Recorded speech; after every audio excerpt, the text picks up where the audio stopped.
The hunt for MH370 that vanished 10 years ago. It comes after a US technology firm proposed a fresh search for the plane that vanished in the southern Indian Ocean. Malaysian Airlines Flight 370, which mysteriously disappeared from radar while en route to Beijing. The plane and the 239 souls on board were never found. Now two brothers think they may have discovered the truth and the plane. What happens when an aircraft carrying over 200 passengers suddenly disappears into thin air? Could it be sabotage, a hijacking, or something even more sinister? The disappearance of Flight 370 is one of the biggest mysteries in aviation history. But it seems like the truth about this aircraft is finally within reach. After years of tireless search efforts, an underwater drone has delivered the sudden breakthrough everyone has been waiting for. The location of Malaysian Flight 370 has finally been discovered. Keep watching to witness firsthand the mystery of Flight 370 and the shocking revelation that has captured the world's attention. It's been 8 years since the Malaysian Airlines flight MH370 disappeared. The flight had 239 passengers on board. There have been many theories and questions over the years raised regarding the mystery of the missing flight. The mysterious vanishing saga of Flight 370. In the early hours of a cold March morning in 2014, precisely at 12:41 a.m. on March 8th, something incredible happened. It all started when Malaysian Airlines Flight 370 geared up for departure from Kuala Lumpur International Airport to Beijing Capital International Airport in China. The flight was expected to be relatively short, just over 6 hours. The aircraft designated for this journey was a Boeing 777-200ER with the registration number 9 MMRO. The plane was not exactly fresh off the assembly line as it had already served in the skies for 12 years. Captain Zahari Ahmad Shah, a seasoned and proficient aviator, was at the controls of this aircraft. At 53 years old, with a staggering 18,365 hours of flight time under his belt, Captain Zahari possessed a wealth of experience and a deep passion for aviation cultivated over decades of service in the skies. His extensive flying experience made him a trusted leader in the cockpit, admired by his peers and respected by his crew. He was known for regaling other aircraft enthusiasts with stories of his airborne adventures on social media platforms. First Officer Fark Abdul Hamid, a 27-year-old with 2,763 hours of flying experience, joined Captain Zahari in the cockpit of Flight 370 as his co-pilot. For First Officer Fark, this flight presented a valuable opportunity for professional development and growth. With aspirations of advancing in his aviation career, First Officer Fark approached each flight as a chance to expand his knowledge and refine his skills in the cockpit. Little did he know that it would tragically be his final flight. Wait to hear what happened next. On board the aircraft were also 10 flight attendants and 227 passengers, including 5 young children. While the majority of the passengers hailed from China, there were other passengers from different parts of the world.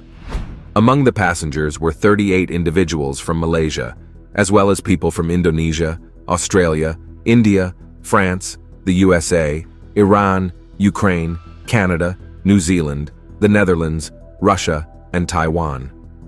As the large plane rolled down runway 32R and ascended into the sky, it disappeared into the dark night, heading northeast over the vast South China Sea. Malaysian 370, request level. 370, we are ready, requesting flight level 350 to Beijing. 370, 3 to right of takeoff. Alright, Captain Malaysia. Upon reaching a cruising altitude of 35,000 feet, the atmosphere inside the cockpit was one of controlled efficiency. With the aircraft settled into its flight path, the crew initiated routine communication procedures with Kuala Lumpur Air Traffic Control, ensuring that all systems were functioning smoothly and that there were no obstacles or issues to impede their journey. The exchange was brief but reassuring, confirming that the flight proceeded according to plan and that all was well aboard the aircraft. Not long after, as the flight progressed and the aircraft reached the threshold of Vietnamese airspace, Malaysian Air Traffic Control bid farewell to Flight 370 per standard protocol. This was a regular customary gesture that showed the transition from one jurisdiction to another. In response to the farewell message from Malaysian Air Traffic Control, Captain Zahari transmitted a routine goodnight message. Okay, Director Gary. Malaysia 370, thank you. By doing this, he acknowledged the handover of control and signaled the aircraft's transition into Vietnamese airspace. It was a brief but polite exchange, a routine part of the flight operation that had been repeated countless times before without incident. It was at this point that things took a sudden, unexpected turn for the worst. As the aircraft entered Vietnamese skies, it vanished from radar screens. Its transponder, which was practically an aircraft's identification card transmitting vital information to ground controllers, suddenly stopped working. This malfunction left those monitoring it on the ground shocked and unsure of its whereabouts or status. That's not all, because this story grows even more mysterious. Before the aircraft's disappearance, no distress signals were transmitted from it. There were also no reports of adverse weather conditions or mechanical issues. Then, around 1:30 in the morning, an unexpected development occurred. Both military personnel and civilian radar operators in Malaysia detected the reappearance of the aircraft. However, something strange happened. The aircraft deviated from its intended path. It took an unexpected turn and began retracing its route. Then, it veered southwestward, crossing the expanse of the Malay Peninsula. But its journey didn't end there. It altered its course once more, heading northwestward across the expansive body of water known as the Strait of Malacca. The reasons behind these confusing maneuvers remain a mystery. Was there a mechanical issue with the aircraft? Did someone deliberately alter the flight path? Or was there another explanation? As these puzzling sequences of events were happening, a pilot from another aircraft attempted to establish communication with Flight 370. By using a unique emergency channel, they tried to relay a message from Vietnamese air traffic controllers, urging the Flight 370 team to respond. Despite making contact, the conversation was garbled and incomprehensible, characterized by muffled noises and intense static. This only increased the confusion and anxiety surrounding the situation. Then, in the quiet early hours of the morning, another startling development happened. At 2:22 a.m., Malaysian military personnel responsible for monitoring the skies lost track of the aircraft. This happened as the aircraft crossed over the Andaman Sea. The sudden silence of the radar raised alarming suspicions that something terrible may have happened. Wait to hear what happened next. At 2:40 a.m., the air traffic controllers responsible for monitoring airplanes delivered alarming news. They contacted Malaysia Airlines with a troubling update. Flight 370 had vanished from their radar screens. It had disappeared without a trace. Upon receiving this distressing information, Malaysia Airlines plunged into a state of deep concern. They immediately launched an exhaustive search effort, reaching out to anyone who might assist, fellow air traffic controllers, airborne aircraft, and anyone with potential information. Their desperation for any semblance of a clue regarding Flight 370's whereabouts was very obvious. The search for the aircraft intensified further as the sun began to rise at 5:30 a.m. Those tasked with locating the missing aircraft poured all their energy into the search. As they searched, they focused mainly on two key areas, the South China Sea and the Gulf of Thailand, the last known locations where the aircraft had made contact. After it disappeared from radar screens, Flight 370 became the main point of intense media coverage. Many individuals came forward, claiming to have spotted the aircraft.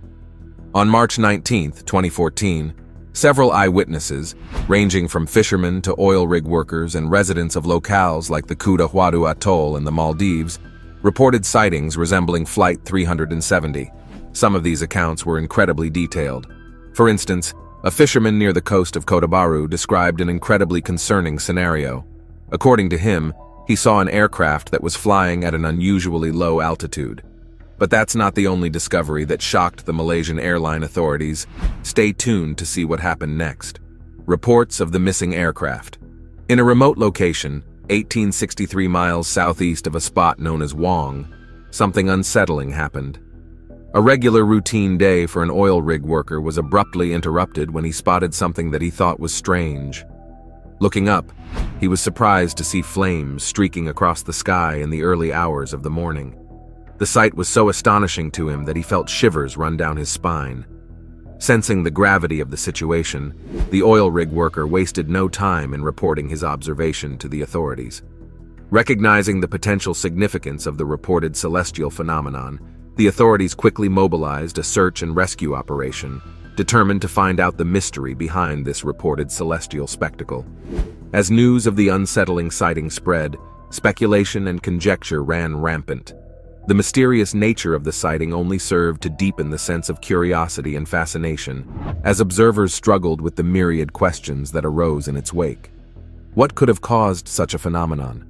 Was it a natural occurrence, or was there something more sinister at play? Despite the swirling speculation, the authorities remained focused on their mission at hand. With precision and determination, they scoured the oceanic expanse for clues that might shed light on the mysterious sighting.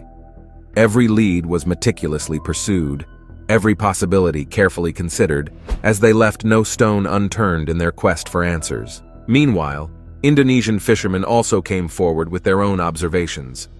They claimed to have witnessed an aircraft falling quickly near the Malacca Straits. These fishermen be amongst the last people to have seen flight MH370. I was fishing when I saw the plane. It looks strange, flying low, Azid tells me. I thought the pilot must be crazy. We don't know if that plane is flight MH370. Just when it seemed the situation couldn't become any more bewildering, 3 months after the initial disappearance, a British woman sailing across the Indian Ocean also came forward. She reported seeing a plane engulfed in flames, just like the oil rig worker had said. These different narratives only served to deepen the intrigue surrounding the disappearance of Flight 370. While each tale was unique, they collectively depicted a strange and tragic scenario. Yet despite the mounting questions, the Vietnamese authorities and Malaysian Airlines still had no answers. At first, search efforts were focused on the South China Sea, since it was the most logical starting point given the aircraft's intended flight path. However, a sudden twist threw everyone into disarray. New information came out saying Flight 370 went way off track, heading west instead of where it was supposed to go. This changed everything in the search. The authorities started looking in new places, like the Strait of Malacca and the deep parts of the Andaman Sea. But that was just the start of the mystery getting more complicated. Later, they got important clues from signals the missing plane sent to a satellite. But these signals weren't straightforward. They were like secret messages from the sky, suggesting the aircraft was still flying hours after it vanished from radar screens. This was very surprising to everyone involved in the search. It turned out the plane flew unseen for about 6 hours, and nobody knew where it was during that time. Then, on March 15th, 2014, 1 week after it disappeared. Well, the search is continuing this morning for the Malaysia Airlines plane which vanished on a flight from Kuala Lumpur to Beijing, as counter-terrorism agencies from around the world join the investigation. Interpol, a company named Inmarsat, shared some key information. They couldn't say precisely where the plane was, but they gave hints. They said Flight 370 might have ended up in 2 very different places. It might have gone south, maybe crashing into the faraway waters of the Indian Ocean near Australia, or it might have gone north, reaching an enormous area from Vietnam to Turkmenistan. Realizing the plane wasn't in any of the places they had looked before, the search teams changed their course of action. They stopped searching in the places they thought the plane might be, like the South China Sea and the Gulf of Thailand, and started looking in these new areas. But there was a problem, especially with the North Path. The idea that the plane could have gone north, flying over countries like Thailand and Kazakhstan without anyone noticing, seemed hard to believe. These countries had radars watching their skies, and they were pretty sure they would have seen any strange plane coming into their airspace. So the idea of Flight 370 heading north was quickly dismissed, leaving investigators in the world scratching their heads once more. With the northern route off the table, the search area expanded significantly. They divided their search areas into 2 main parts. The first part, known as the Southern Arc, stretched into the remote waters of the Indian Ocean, far southwest of Australia. Got some brand new video coming in right now on the massive search effort for Malaysia Flight 370. Went all night long, and that search zone in the southern Indian Ocean so remote. The second part included portions of Southeast Asia, western China, and the Indian subcontinent. The problem with expanding the search area was that the already confusing situation became even more complex. On March 24, 2014, Malaysian Prime Minister Najib Razak delivered devastating news. He announced that they had reached a grim conclusion after meticulous analysis of the final signals transmitted by the lost aircraft, in collaboration with experts from Inmarsat and the UK Air Accidents Investigation Branch. They determined that the aircraft's last known location was over the southern Indian Ocean. This ocean is so large and desolate that there was nowhere the aircraft could have safely landed. This grim revelation led to the heartbreaking realization that the aircraft, along with all those aboard, likely met a tragic end by crashing into the sea. The aircraft carried 239 individuals, and the prospect of anyone surviving such a catastrophic event seemed bleak. This incident represented the worst tragedy involving a Boeing 777 at that time. Flight 370 held this grim distinction for 131 days until another tragic event happened. On July 17, 2014, another Malaysia Airlines Boeing 777-200ER, Flight 17, was shot down, resulting in the loss of 298 lives. An accident or a disaster, but an act of terrorism. Those were the words of the Ukrainian president today after a flight with 298 people on board was apparently shot down over his country. This subsequent catastrophe surpassed the magnitude of the first. But that's not where the story ends for Flight 370. The elusive hunt for the missing aircraft. The search for the missing Flight 370 turned into the most expensive search operation ever undertaken in aviation history. This mission posed immense challenges, mainly because authorities suspected the aircraft might have crashed in a remote part of the ocean, far from any inhabited areas, making access difficult. But suddenly, things began to take a turn for the better. A small glimmer of hope emerged on April 6, 2014, when a vessel from Australia, situated far out at sea, picked up what they believed to be signals from the plane's black box. These elusive signals were captured approximately 1,240 miles northwest of Perth, a bustling coastal city nestled in Western Australia.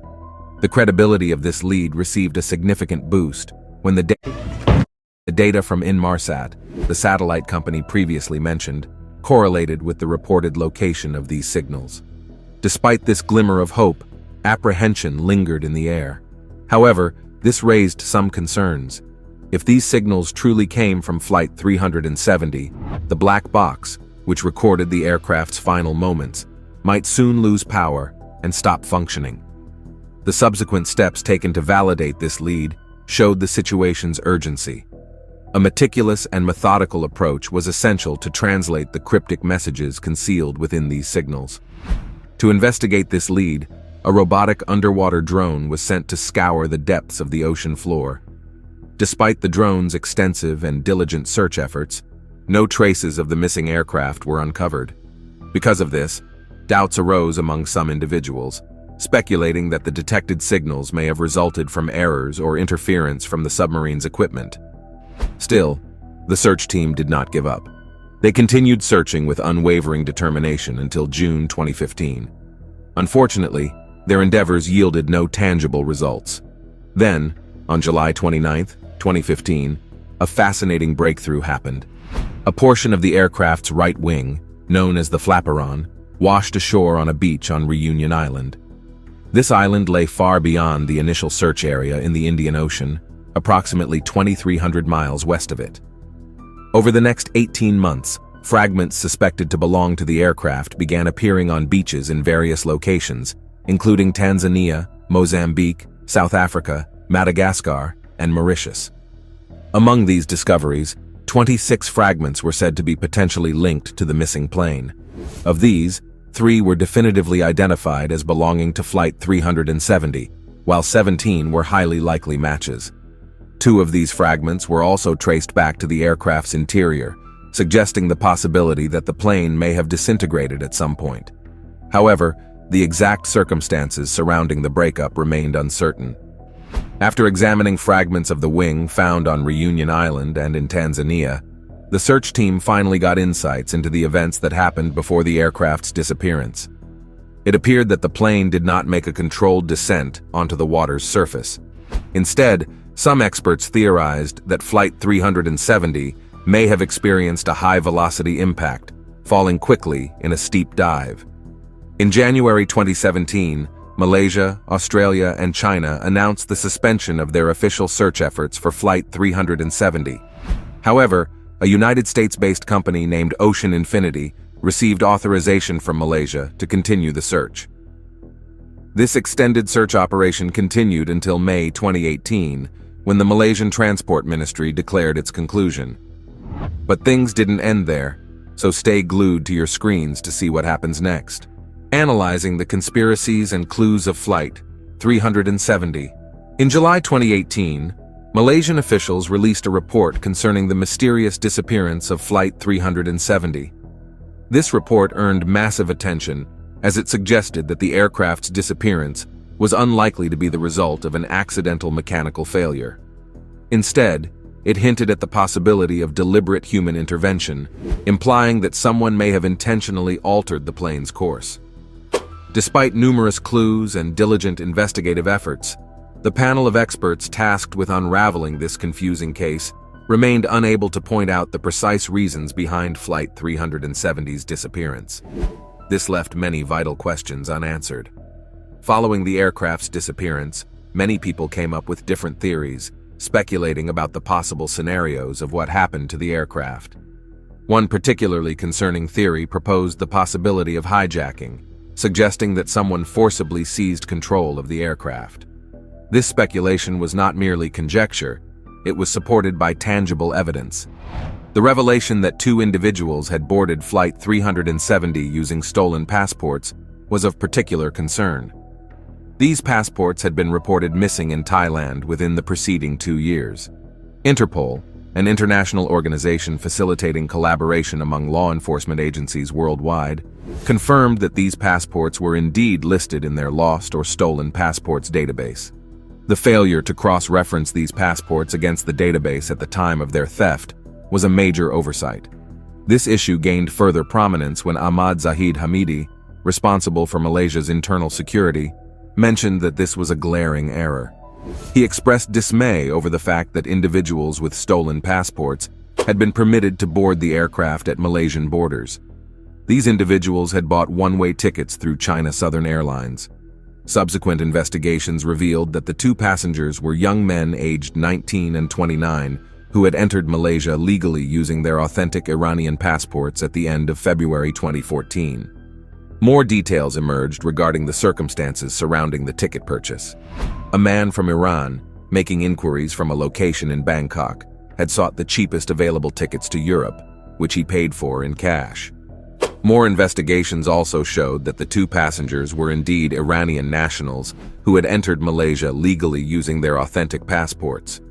Many people speculated that maybe these individuals were seeking asylum in another country in a bid to find safety and refuge. Contrary to what was being pushed as the reason behind the two passengers buying the passport, the head of Interpol suggested that terrorism might not have been the motive behind their actions. After the mysterious disappearance of Flight 370, American and Malaysian authorities initiated a thorough investigation into the backgrounds of all passengers aboard the flight. They meticulously scrutinized every aspect of the passengers' histories. At the same time, the Chinese government conducted a comprehensive review of the Chinese passengers. Despite exhaustive scrutiny, the consensus was reached that there was no evidence linking any of the aircraft's passengers to violence or terrorism. The investigative process was rigorous and thorough, leaving no room for oversight or error.